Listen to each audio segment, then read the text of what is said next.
Donc, compléter pour avoir une base de M2 de 3. On a déjà vu qui sont les bases de M2 de R. Je vous rappelle, c'est une matrice comme ça. Donc, combien de bases j'ai? E11, E12, E21 et E22. J'ai expliqué ça aujourd'hui. دكتور كثير عم بقطش عندي. يعني je peux rien faire. صراحة يعني je peux rien faire concernant la connexion. يعني من أول Je veux essayer. من أول ما فتنا كثير عم بقطش. Je vais إذا essayer فيك de بس faire تحكي plus عن lentement et en espérant que ça soit clair. Je ne peux rien faire concernant la connexion. Donc, si je continue, on a déjà le premier vecteur, le deuxième. J'écris ces deux. Mais directement, je prends la forme après avoir fait l'échelonnement. Pas besoin de faire de départ. Comme ça, pour avoir le rang égal à 4, qui est la dimension de M2 de R, je dois ajouter, ça c'est premier pivot, deuxième pivot, je dois ajouter troisième, quatrième. Comme ça, le rang, il est 4. Donc, qui est une base de M2? Le premier vecteur, je le réécris en forme de matrice. Le deuxième vecteur, je l'écris sous forme de matrice. Troisième vecteur et quatrième vecteur. Okay. Donc, jusqu'à maintenant, on a su c'est quoi juste la dimension, c'est le nombre de vecteurs qui me donne une base. Et on a vu aussi la dimension de M2 de R, c'est 4. La dimension de R3, c'est 2. On veut que le rang soit 4. Pourquoi? Pour qu'il soit égal à la dimension de M2 de R. Parce que je reprends. Moi, j'ai dit, c'est quoi la dimension de M2 de R? C'est 4. Pourquoi c'est 4? Parce qu'il y a 4 matrices qui me donnent la base de M2 de R, qui sont E11, E21, E12 et E22. OK? Pour moi, la question, c'est compléter ces deux vecteurs pour obtenir une base. Donc, combien de vecteurs j'en ai besoin? Pour avoir une base, il faut 4 vecteurs. Donc, j'en ai besoin de 2. Donc, j'ai ajouté 2 pour que le rang soit 4 pour former une base de M2 de R. Je vais expliquer le rang, la base, la dimension un peu plus tard, juste pour mettre. Donc, déjà, on sait la dimension L2 moins 5, L1, là, L2 moins 5. 1 moins, pour avoir, tu as 5 et 1. Comment tu annules ça? Tu vas 1 moins 5. Je dois écrire 5 L2 moins L1. Donc, je dois écrire ça, c'est 5 et ça, c'est L1. Comme ça. 5 moins 5, 0. 5 moins 1. J'ai fait 5 moins 1, c'est faux, c'est 4. Ça va être 4. 5 moins 1, 4. Et 6 plus 5, 11. Donc, ça va être 4, 4, 11. Je recorrige cette partie-là après. Donc, c'est juste l'opération, elle est fausse. Ça doit être L3, L2, 5 L2 moins L1. OK? 5 moins 1, 5 moins 1 et 5, 30 moins 1. Donc, juste ici, les réponses sont fausses. Donc, je veux recorriger le calcul. OK? Comme ça. Docteur. Donc, le calcul, il est faux. Je recorrige le calcul. بس c'est ça. هون لا عملناهم بشكل ماتريس. هون؟ Oui, وهونيك عملناهم بشكل X, Y, Z. Lorsque tu veux calculer le rang, tu es obligé de l'écrire sur forme en vecteur. Tu n'as pas autre choix. Comment tu veux me calculer le rang de matrice? Tu ne peux pas. Tu dois l'écrire juste. J'utilise cette transformation, si tu veux, pour pouvoir calculer le rang. Le rang des vecteurs, je ne peux pas calculer le rang de matrice. Donc, je transforme les matrices sous forme de vecteurs pour calculer le rang. Mais une fois que je termine, il faut les retrouver ou les réécrire sous forme de matrice.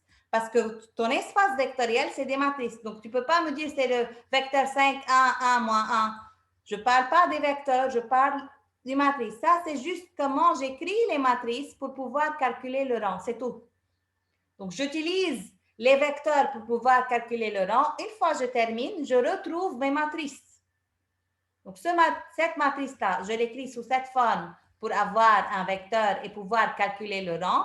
Une fois que je termine et j'ai calculé le rang, pour reprendre, j'écris de nouveau ce vecteur-là sous forme de matrice. Donc, l'écriture d'une matrice sous forme de vecteur, c'est juste uniquement pour calculer le rang. Seulement, si tu veux faire autre que ça, non, tu es obligé de les écrire sous forme de matrice. Donc, juste, j'utilise le fait que Je peux dire que 5, 1 moins 1 moins 1, je peux l'écrire sous forme de ce vecteur-là pour trouver le rang uniquement. Bas. Une fois que tu as trouvé le rang, tu reprends et tu les écris sous forme de matrice. وكيف عم نعرف كيف بدنا نزيد على الباء؟ يعني تصير في عنا رون 2b égale 4. Tu as su pourquoi le rang de B est 4, oui ou non? Tu as su pourquoi je cherche égale 4. Je répète pour la dernière fois. Moi, je veux trouver la question, compléter ou trouver une base de E, ok, avec ces vecteurs-là. Donc, j'ai déjà 2 vecteurs. Je veux les compléter pour avoir une base de E. Mon E, là, c'est M2 de R.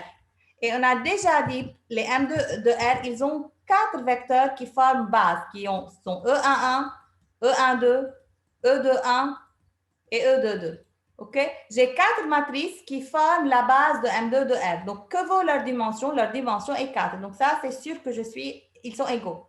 Puisque je veux une autre base de M2 de R, donc le nombre doit être 4. Parce que pour avoir une base de M2 de 4, ils doivent être 4 vecteurs, mais 4 vecteurs libres.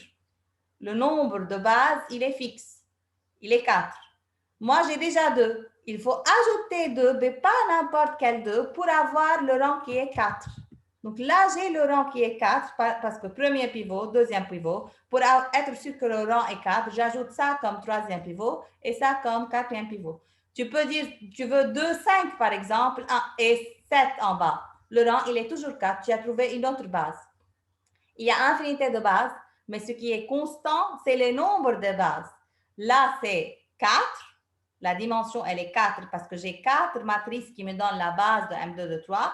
Donc, partout, si je veux une autre base de M2 de R, il faut que maximum, exactement, pas maximum, il faut exactement avoir 4 bases. Puisque c'est autant compliqué pour vous, je veux continuer le cours et après continuer les exercices, juste pour que ça soit vraiment très clair l'idée des bases. OK? Comme ça, on clôture le chapitre et on peut passer aux exercices. Donc, si je continue,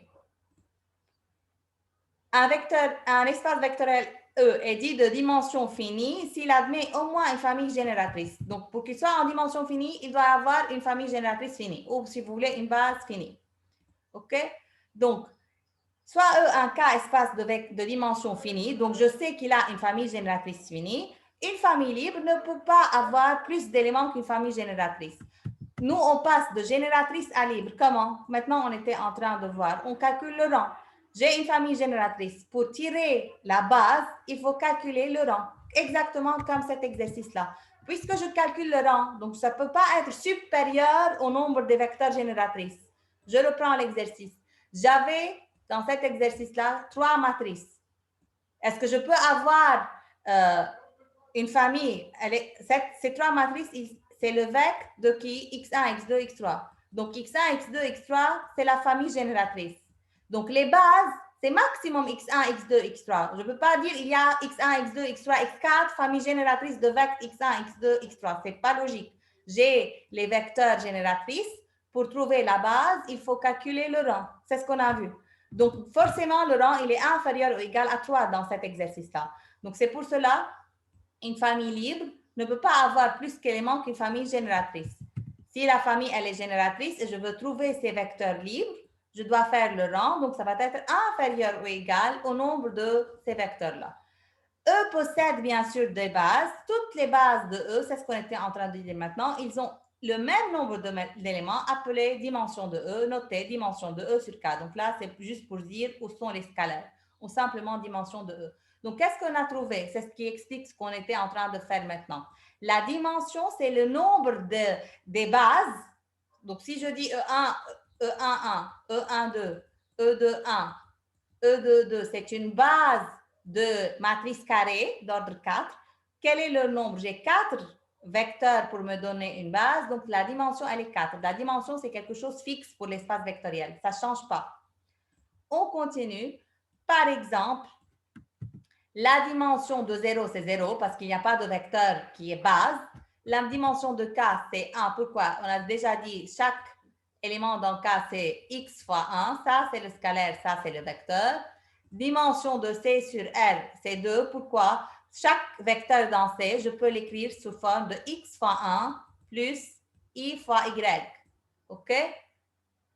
Ce sont les scalaires dans R. Rappelez-vous, les scalaires, c'est ici. Et ça, c'est le vecteur. Le vecteur, il est dans C. Donc, les bases, ce sont ces deux vecteurs-là, 1 et I. Les bases doivent être indépendants, fixes. Il n'y a pas X, Y, il y a paramètres. Non, fixe, c'est 1 et I. C'est tout. Dimension de Kn, on a déjà vu E1, E2, E3 jusqu'à En, c'est famille génératrice de Kn et c'est la base de Kn. Leur nombre, c'est n, donc la dimension, c'est n. Concernant Kn de x, puisque c'est 1, x, x2, jusqu'à xn, combien de vecteurs j'ai? On a déjà vu que ce sont les bases. Combien de vecteurs il y a? De 1 jusqu'à n, il y a n vecteurs, plus 1, donc c'est n plus 1. Dimension de Mn de K, on a aussi déjà vu, puisque j'ai 1, etc. Donc, ça va être le produit. Comme maintenant, c'était M2 de K. Donc, la dimension, c'est 4, parce que j'ai 2 fois 2, 4. Si c'était 2, 3, la dimension, c'est 6. Donc, j'ai besoin de 6 vecteurs pour montrer que c'est une base. Je continue. Dimension de E croix F, c'est quoi? Dimension de E plus dimension fois F, plus dimension fois F. Ça, je le reste après. Cet exercice, je ne pouvais pas le faire parce que c'est ici. Je ne veux pas faire ça, ça va être des vidéos, mais nous, on a travaillé sur cette partie-là, 5 et 6. Toute famille génératrice contient une base, c'est ce qu'on a fait dans cet exercice-là. J'ai la famille génératrice, je peux tirer la base. Pourquoi? Génératrice, elle, ça me donne vect de ces vecteurs-là, me donne l'espace vectoriel. Je calcule les rangs pour tirer les vecteurs qui sont libres. Comme ça, j'ai des vecteurs qui sont libres. Plus génératrice, ça me forme une base. Toute famille libre peut être complétée en une base. Donc, c'est pour cela, cet exercice était un petit peu compliqué parce qu'on a besoin de deux étapes-là. Comme on a fait maintenant, j'avais une famille, je l'ai complétée pour avoir une base de l'espace vectoriel. Je ne veux pas faire la preuve. On continue tout. Une famille libre, elle a au plus n éléments. On va faire pourquoi. Une famille libre qui a exactement n éléments, ça va être une base. Et une famille génératrice a au moins n éléments. Et une famille génératrice qui a exactement n éléments, elle est dite une base. Comment on va comprendre ça? Je vais donner des exemples. OK? Donc, je continue maintenant le cours. Après, on continue les exercices. Je vais donner un exemple. On a déjà dit tous les sous-espaces vectoriels de R3 sur 3. Soit 0, soit droite passant par l'origine, soit plan passant par l'origine, soit R3. Quelle est la dimension du vecteur 0? On a déjà vu, c'est 0. Quelle est la dimension de R3? C'est R3. Droite passante par l'origine. Donc, combien de bases pour décrire une droite? J'ai seulement besoin d'un seul vecteur. Un seul vecteur, c'est suffisant. Si je prends deux vecteurs, ça va être lié. Donc, la dimension, elle est 1. Et là, le plan, j'ai besoin de deux vecteurs. Là, une droite, j'ai besoin d'un seul vecteur, pas deux. Les coordonnées sont 2. 1, 2, c'est les coordonnées de cette droite-là, de vecteur directeur. Parce que combien de vecteurs tu en as? Tu en as une seule. Donc ça, c'est un tableau qui vous donne la dimension des différents sous-espaces vectoriels de R3. Le plus grand, c'est R3 qui a comme dimension 3. Le plus petit, c'est 0 qui a pour dimension 0. Ce qui reste droite, donc la dimension, elle est 1. Et plan, c'est la dimension et 2. Donc, qu'est-ce que je peux déduire? Je peux déduire que n'importe quel sous-espace vectoriel, bien sûr, sa dimension, elle est inférieure ou égale aux dimensions de l'espace vectoriel le plus grand. Il ne peut pas être plus que ça. Maximum, puisque F, elle est inclus dans E. Donc, la dimension de F, elle est inférieure ou égale à la dimension de E, comme on a vu là, soit 0, soit 1, soit 2, soit 3. Je ne peux pas trouver un sous-espace vectoriel de R3 qui a dimension 4. Ça n'existe pas. On continue. Donc, ça, c'est directement les résumés. Si ils sont même dimension, si dimension de F égale dimension de E, alors on parle du même espace vectoriel, c'est E. Je reprends cet exemple. J'avais 0, 1, 2, 3. Qui est le sous-espace vectoriel qui a comme dimension 3? Il y a seulement un seul qui est 3. Donc, si je veux dire F, c'est un sous-vecteur de R3, tel que la dimension de f, c'est 3. Dimension de f, c'est 3. Directement, je peux dire que f, c'est R3. Pourquoi? Parce que c'est l'unique sous-espace vectoriel qui a dimension 3. Il n'y a pas, c'est seulement lui. OK? Pour n'importe quel espace vectoriel. Et c'est ce qu'on est en train de dire ici. Si j'ai un sous-espace vectoriel qui a la même dimension que l'espace vectoriel en entier, forcément, ils sont égaux. Mais ce n'est pas vrai pour les sous-espaces vectoriels. Si j'ai deux sous-espaces vectoriels qui ont même dimension, cela ne veut pas dire qu'ils sont égaux. Et je donne un exemple ici. Toutes les droites qui passent par l'origine ont une dimension 1. Mais c'est la même droite? Non, ça c'est une droite. Ça c'est une droite qui passe par l'origine. Sa dimension, elle est 1. Ça, c'est une autre droite qui passe par l'origine de dimension 1. Donc, ils ont même dimension, mais ils ne sont pas égaux. Ils sont différents. Parce qu'il y a infinité, si vous voulez, il y a infinité de droites qui ont dimension 1, il y a infinité de plans qui ont dimension 2, mais il y a seulement un seul espace vectoriel qui a dimension 3 et il y a un seul sous-espace vectoriel qui a dimension 0. Donc ça, c'est l'unique, unique, et ça, c'est unique, et ça, infinité, infinité. Donc dans cet exercice-là, si je trouve un sous-espace vectoriel de dimension 0, je suis sûre que c'est 0, c'est le singleton 0. Si je trouve dimension 3, je suis sûre que c'est R3. À part ça, dimension 1, c'est une droite, mais je ne sais pas c'est laquelle. La dimension, elle est 2. C'est un plan et je ne sais pas c'est lequel. OK? Si je veux trouver que f égale à g, il doit y avoir une condition de plus. Donc, ils doivent avoir la même dimension et l'un est inclus dans l'autre. Pourquoi? Puisque f est inclus dans g, vous pouvez déduire que dimension de f, elle est inférieure ou égale à la dimension de g, puisqu'ils sont inclus. Mais puisqu'inclus et même dimension, donc c'est la même chose. Comme ici, je reprends le cas là. J'ai deux droites. Donc la droite, c'est la dimension 1. Donc j'ai deux droites, mais une droite, elle est incluse dans l'autre. Droite incluse dans une autre droite, donc c'est la même droite. Même idée. Deux sous-espaces vectoriels, l'un inclus dans l'autre. Et ils ont la même dimension, forcément, ils sont égaux. Si vous prenez une droite et un plan, une droite, elle est incluse dans le plan. Pas toujours, mais si je donne l'exemple où une droite, elle est incluse dans un plan, donc j'ai cette condition qui est vérifiée. Mais est-ce qu'ils ont même dimension? Non. Ça, c'est la dimension 1, ça, c'est 2. Pas même dimension, donc ils ne peuvent pas être égaux. Je continue aussi. Regardez, je vais donner ça. OK. On a déjà parlé de vecteurs de x1, x2, xp. OK? Je vais définir, c'est quoi la dimension? On a utilisé ça maintenant. C'est quoi la dimension de vecteur? Ce n'est autre que le rang. Parce que le rang me donne le nombre des vecteurs libres. Et ils sont génératrices. Pourquoi ils sont génératrices? Parce que c'est égal à vecteur. Donc, la dimension de vecteur, ça c'est très important, ce n'est autre que le rang. Okay? La dimension, c'est quoi? Le nombre des vecteurs qui sont libres. Qui me donne le nombre des vecteurs qui sont libres? Le rang. Puisque j'ai ces vecteurs-là, donc il suffit de calculer le rang. Et on a vu déjà aujourd'hui que c'est inférieur ou égal à P. OK? Donc ça, c'est toujours vrai. Maintenant, si j'ai la dimension de E, c'est N. J'ai une famille et le rang est égal à N. Donc, qu'est-ce que j'ai? Ce qu'on a déjà parlé avant. J'ai la dimension d'un vecteur, dimension de vecteur de x1, xp égale à le rang égale à n. Ça, c'est cette marque, OK? Qui est égale à quoi? Dimension de E. Donc, regardez qu'est-ce qu'on a trouvé. On a trouvé un autre espace vectoriel qui est vecteur de x1, xp. Dimension de vecteur x1, xp égale à la dimension de E. Qu'est-ce qu'on a déjà dit dans cette remarque-là avant? Si j'ai un f tel que la dimension de f égale dimension de E, directement, je peux déduire f égale à E. Donc là, quoi? Vecteur de x1, x2, xp, c'est égal à E. Ces deux vecteurs, ces deux sous-espaces vectoriels, ils sont égaux. Et c'est le plus grand, c'est E. Donc, que veut dire vecteur de x1, x2, x3 jusqu'à xp égale à E? Cela veut dire que x1, x2, xp, c'est génératrice. C'est pas base, je ne sais pas. Mais c'est génératrice. Pour qu'elle soit une base, il faut que le rang soit égal à P. Égal à n. Donc, P doit être égal à n. Ça, c'est la deuxième condition. Je revois la deuxième. x1, xn, c'est une famille.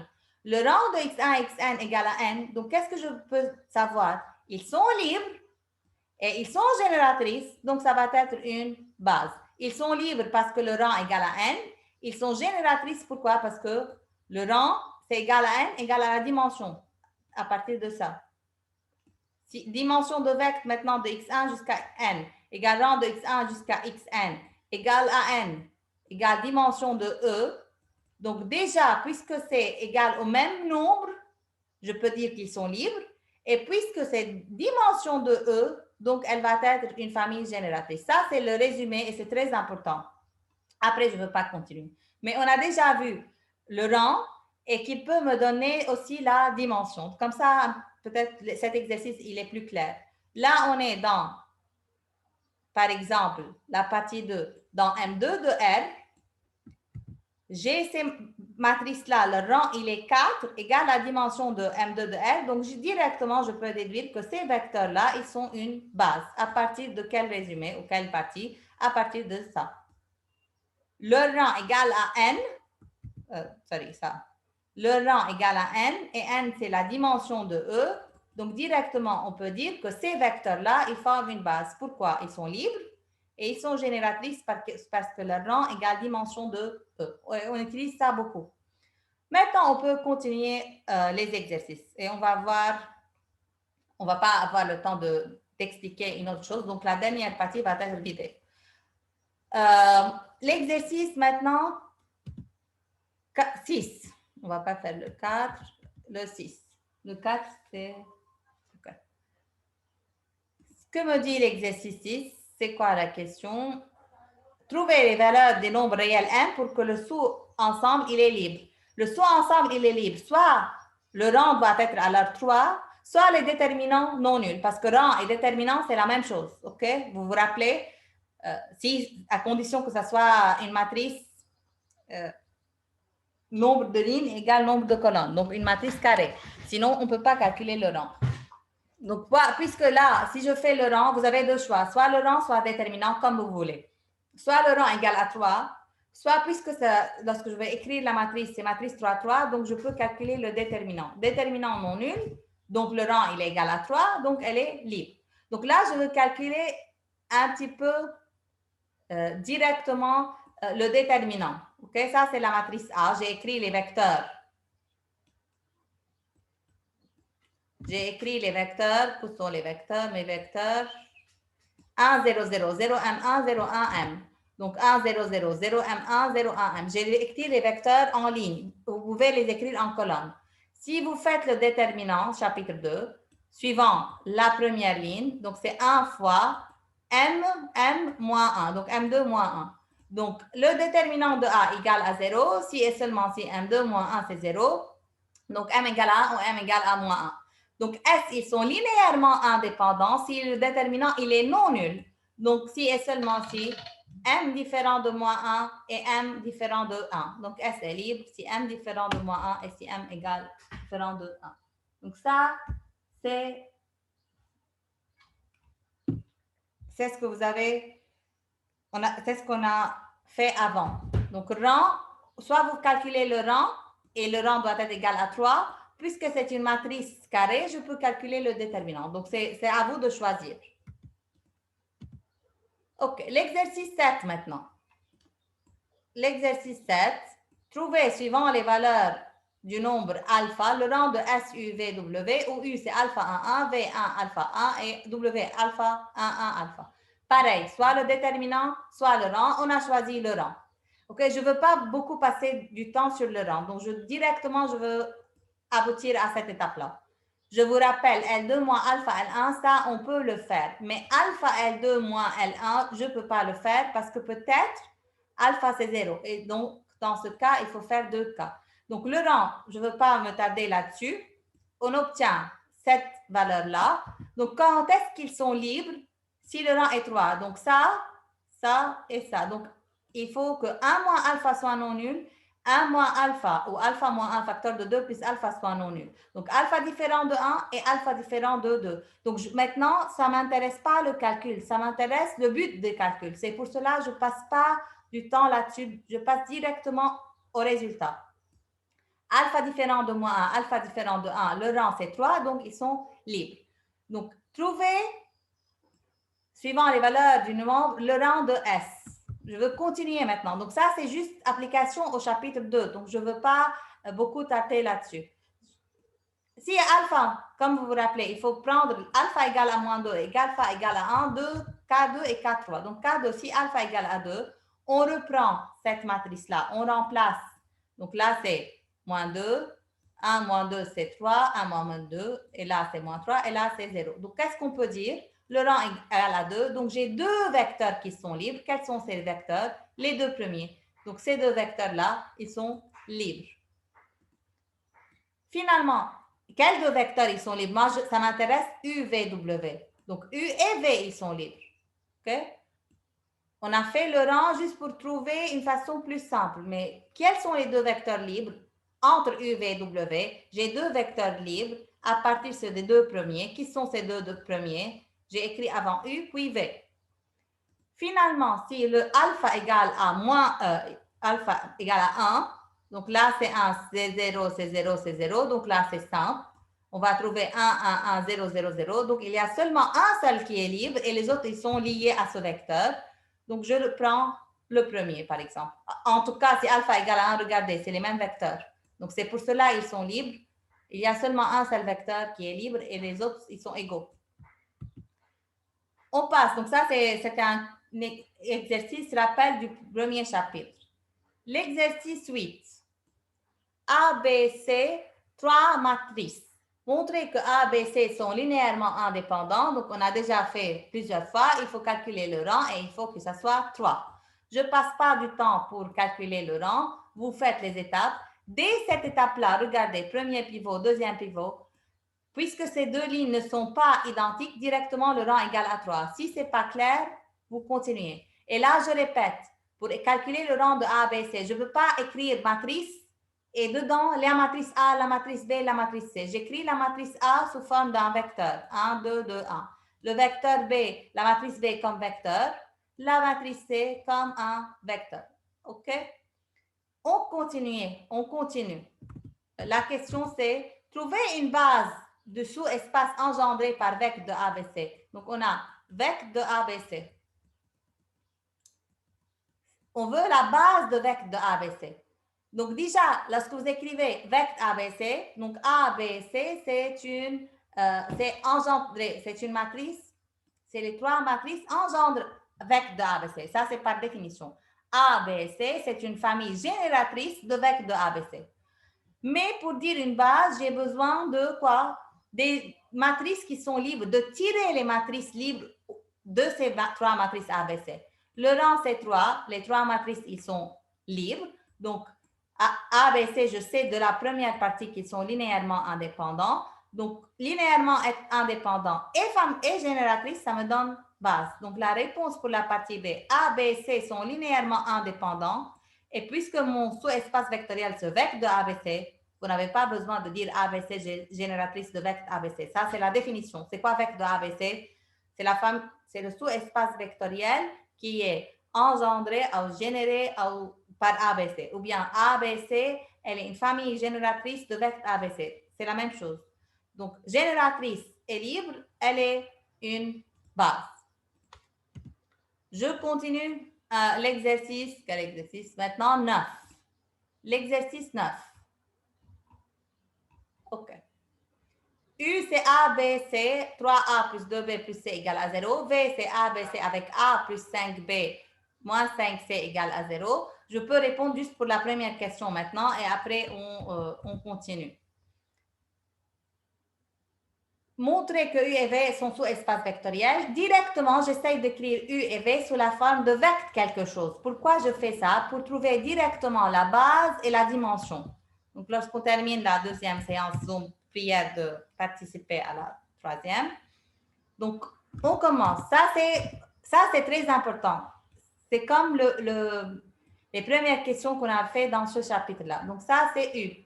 Si je veux base, donc, j'ai besoin de la famille génératrice. Donc, j'ai besoin d'écrire U sous forme de vecteur quelque chose.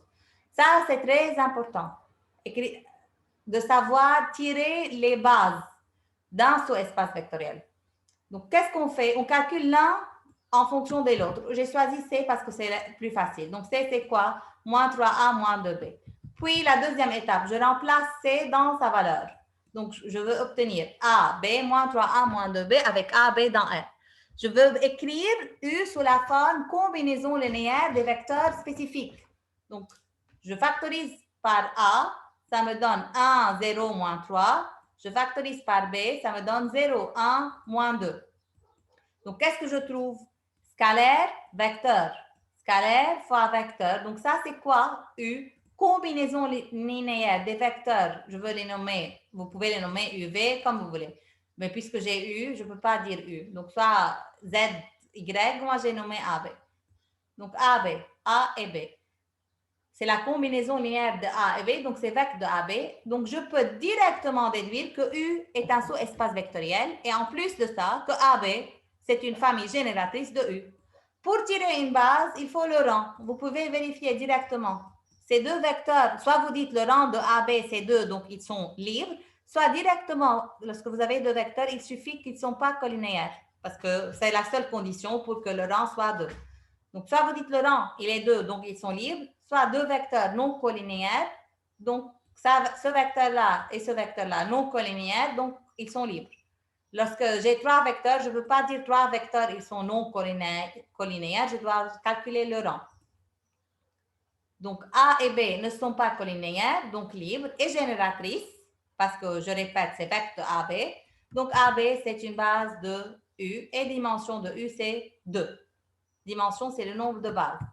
On continue maintenant le second.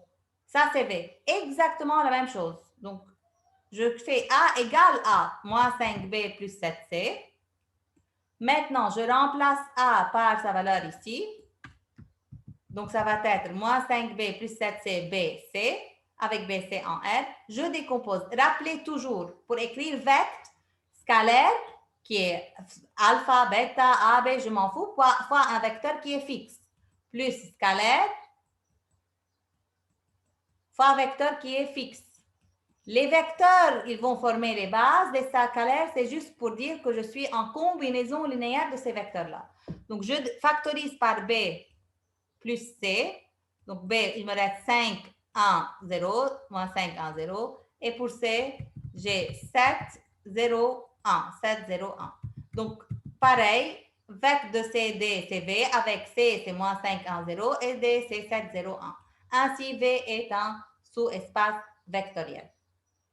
Donc, puisque C et D sont non collinéaires, je répète, soit vous dites le rang, c'est 2. Regardez, moins 5, 1, 0, 7, 0, 1. Le rang, c'est forcément 2. Pourquoi? Parce qu'ils ne sont pas collinéaires. Donc, directement, je peux dire non collinéaire, donc libre. Famille génératrice, donc c'est une base.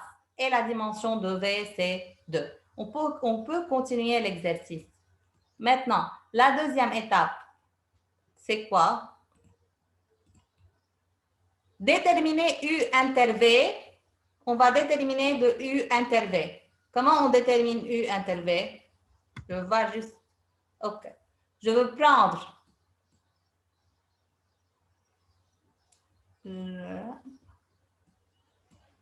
Donc, on détermine U inter V et déduire la dimension de U plus V. Ça, c'est à la fin. Et déduire que U plus V, c'est R3. Déterminer U inter V, c'est quoi? Je veux écrire ça, c'est vecteur de quelque chose. Donc, qu'est-ce que je fais? X appartient à U inter V et je vois ça donne quoi. Donc, X appartient à U inter V. Donc, X est dans U, X est dans V. Que veut dire X est dans U? Donc, X c'est ABC avec 3A plus 2B plus C égale à 0 et X est dans V. Donc, pareil, c'est le même coordonnées. Je suis sûre que c'est les mêmes coordonnées. Telles que 3A plus 2B plus C égale à 0 et A plus 5B moins C égale à 0. Qu'est-ce que je dois calculer moi? A et B et C. Donc, vous pouvez faire de la façon.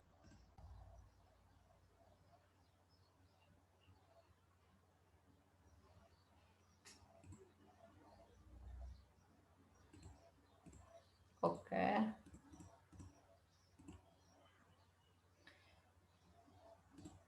Vous pouvez faire comme vous voulez pour calculer ABC, mais là, je suis sûre qu'il n'y a pas solution unique. Pourquoi? 2 équations, 3 inconnues. Donc, il y a infinité de solutions, où il y a solution unique. Mais puisque le second membre, il est nul, donc il y a infinité de solutions parce que déjà, A égale à 0, B égale à 0, C égale à 0, c'est une solution. Donc, je suis sûre qu'il y a des solutions. Moi, j'ai décidé de les résoudre sous forme de système, comme le chapitre 3, mais vous pouvez faire comme vous voulez. Donc, j'ai écrit cette équation avant. Donc, 1, 5 moins 7 tiré 0, 3, A, 2, C, et j'ai fait échelonnement. Donc, 1, 0. Les calculs, je ne me tarde pas parce que ce n'est pas la partie la plus importante de ce chapitre et on a déjà fait ça. Donc, comment on fait de bas en haut? Donc, la ligne 2, qu'est-ce qu'elle me donne? Moins 13b plus 22c égale à 0. Donc, moins 13b plus 22c égale à 0. Donc, b, c'est quoi? 22 sur 13c. Je remplace dans la première. J'ai a plus 5b moins 7c égale à 0. Donc, que vaut a? C'est 7c plus moins 5b. Je remplace b par sa valeur. Donc, c'est moins 19 sur 13. Donc, j'ai infinité de solutions. A, c'est en fonction de C. B, c'est en fonction de C. Donc, je reprends mon vecteur. Donc, X, c'est quoi? J'ai remplacé A par sa valeur, B par sa valeur et C. Donc, c'est C facteur de ça avec C appartient à R. Donc, reprenez. J'ai pris X appartient à interv. J'ai trouvé X, c'est la combinaison linéaire d'un seul vecteur. Il n'y a pas infinité de vecteurs. C'est scalaire fois ce vecteur-là. Donc, U interv, c'est quoi? C'est vecteur de ce vecteur-là. Donc, ça, c'est génératrice et c'est libre. Pourquoi c'est libre? Lorsque le rang de ce vecteur, c'est 1. Donc, il est libre. Soit vous pouvez dire le rang égale à 1, soit parce qu'il est non nul. Quand est-ce qu'un rang égale à 1? C'est lorsqu'il est non nul. Si vous avez un vecteur nul, son rang est 0. Donc, soit vous dites le rang égale à 1, donc il est libre. Soit vous dites il est non nul, donc il est libre, comme vous voulez. Donc, il est non nul. Soit le rang est 1, soit il est non nul, donc il est libre. Il est génératrice, donc quoi? Donc, il est une base. Pour terminer le chapitre, il y a encore deux formules et je vais le faire maintenant parce que c'est très petit. C'est quoi la dimension de f plus g comme cardinal de A union B? Que vaut le cardinal de A union B? Cardinal de A plus cardinal de B moins cardinal de l'intersection. Là, pareil, dimension de f plus dimension de g plus dimension de l'intersection.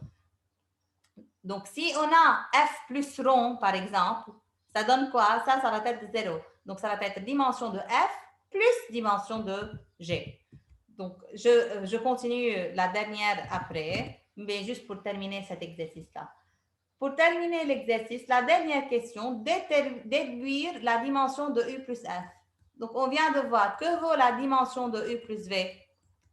C'est la dimension de U plus la dimension de V moins dimension de l'intersection. Donc, je vous rappelle, la base de U inter V, c'est quel vecteur? 1. Donc, sa dimension, elle est combien? La dimension de U inter V, c'est 1. Et j'ai déjà fait avant, je vous rappelle, on a déjà calculé la dimension de U et la dimension de V premièrement, c'était 2 et 2. Donc, à partir de la formule qu'on vient de voir, dimension de U plus V, c'est quoi? Dimension de U plus dimension de V moins dimension de l'intersection. L'intersection, c'est 1, 2, 2. Donc, c'est 4 moins 1, 3. Donc, dimension de U plus V, c'est 3. Vous pouvez ne pas écrire à chaque fois R, R, R parce qu'on sait que les scalaires appartiennent à R. OK? Donc, vous pouvez ne pas écrire ça à chaque fois. La dernière partie, pour terminer l'exercice, déduire U plus V égale à R3. Donc, qu'est-ce qu'on a montré? La dimension de U plus V égale à la dimension de R3. Et R3, c'est tout l'espace vectoriel. Vous vous rappelez qu'est-ce qu'on a dit? J'ai espace vectoriel qui est E. Il y a seulement un sous-espace vectoriel qui a la dimension E, qui est lui-même. Donc, j'ai un sous-espace vectoriel U plus V qui a la dimension de R3. Donc, c'est U plus V, ce n'est autre que R3.